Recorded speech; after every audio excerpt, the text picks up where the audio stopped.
Hundreds of thousands of Piedmont Health patients are worrying tonight about whether they will need to find a new place for their health care.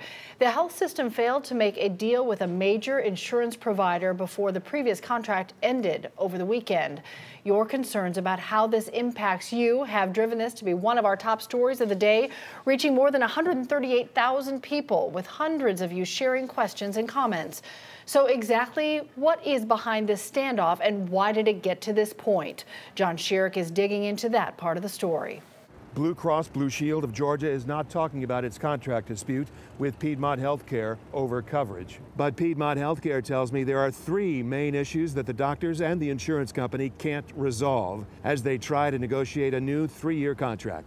And until they resolve the issues, this dispute will effectively put healthcare coverage on hold for more than 500,000 Georgians. We began negotiations 9 months ago in order to avoid this exact situation. Piedmont Healthcare spokesman Matt Gove says one issue, rates, how much money the hospital and the doctors receive from Blue Cross Blue Shield for their services. Gove tells me that Saturday night, right before the contract deadline, Blue Cross Blue Shield suddenly backed off of offering doctors any more money at all. Instead, the final offer was one that paid physicians less than the inflation rate, that did not even keep pace with the basic cost of living adjustment for our physicians. They knew that was unacceptable when they provided that to us. Another main issue, the terms, what's covered and what's not covered, and growth.